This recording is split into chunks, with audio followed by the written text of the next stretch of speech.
You're still screaming. Knock it down. You understand me? Okay? How many warrants you got? Anything? Got any marijuana or anything yet? How many times have I locked you up? Keep your mouth shut.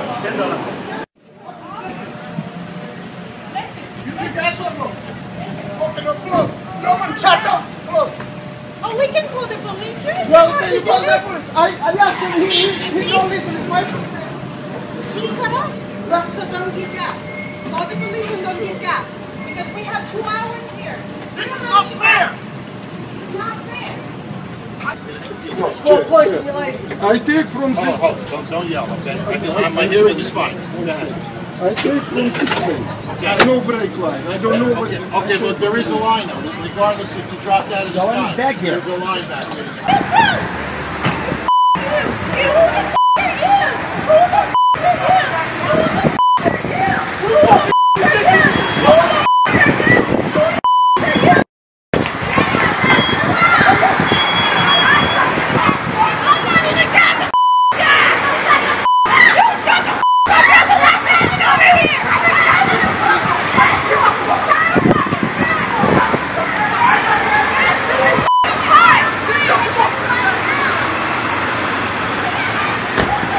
Where was your home? Oh my gosh. I'm so sorry for your loss. Today, the New York neighborhood of Breezy Point has been reduced to a moonscape.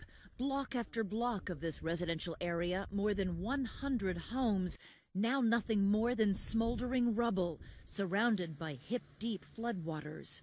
People were prepared for rain and floods, but no one expected this.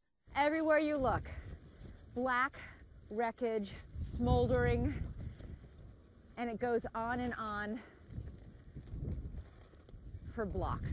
Many New Yorkers couldn't find Breezy Point on a map. Out on the tip of the Rockaways Peninsula, home to many firefighters and first responders, it's no stranger to tragedy. On 9/11, Breezy Point lost 29 souls. We were looking for the holdouts, basically. 2020 producers Jim DeBrill and Katura Gray went out yesterday when we heard there were people here who refused to leave. We're sticking it out, even if we have to climb on top of our roof. They found folks like Mary LaPera. There's a house boarded up. She's lived here all her life, and like most others in Breezy Point, she was undaunted by the doomsday forecasts.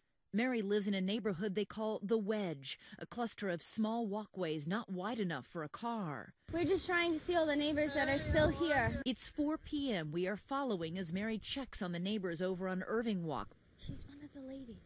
Like 85-year-old Annie Heslin. We hope we'll be okay. We expect we will be. Forget evacuating, she's busy baking. All is well next door, too. Claire Cook and her boys are settled in. I'm bearing it out with the family. Christopher, are you going to come see Puddles with us? Folks here have heard officials cry wolf before. Last summer, Hurricane Irene was supposed to devastate Breezy Point, but it was a false alarm, just some minor flooding. We built this house, and we're not going anywhere. Michael O'Hanlon down the street isn't worried either. Neither is 96-year-old Alvina Boogle. I've been here since 1960. 1960, wow. It's not that bad, though. Mary returns home and settles in. 6:30 p.m. It's dark now. Outside the house, Mary's sister Joanne watches the water rising, but seems more dismissive than fearful. When there's waves starting to crash right here, then I'll start to be a little concerned. But until then, I'm good. But about half an hour later, everything changes. It is 6:55 and the power just went out. So we're officially screwed. She has no idea how right she is. Plunged into darkness, the wrath of Sandy takes hold. The storm surge sends water pouring in hard and fast. The ocean engulfs the neighborhood. Then, out of all that darkness, Mary spots unusual light. We've had to take higher ground. A bunch of homes are on fire. Our producers Jim and Katura are with the women as a huge blaze breaks out down the block. Breezy Point is destroyed, it feels like. It's like the apocalypse is hit. It is now 10 o'clock. With the flames menacing, the forces of nature finally deal a trace of good fortune to the neighborhood. The tides turn and the water mercifully recedes, low enough for the Leperas and others to make a desperate escape. Next time there's a large storm, I'm just going to leave. It's not worth it. Many here expected that there would be flooding, there would be loss of power, but then this fire just erupted. As Jim reports from the scene, an explosion in the distance. Cars are blowing up. That's where we parked. It's all gone. We moved from one spot to the next spot, and we finally got, to all places, a Roman Catholic church. That was like the moment I was like, okay, we're going to be all right. We don't know where they're going to take us. We don't know. Don't know. So defiant just hours earlier, the residents are now grateful to have survived. Today, firefighters standing watch could barely believe the sight of the devastation. Have you ever seen anything quite like this? I haven't seen anything like this in my career.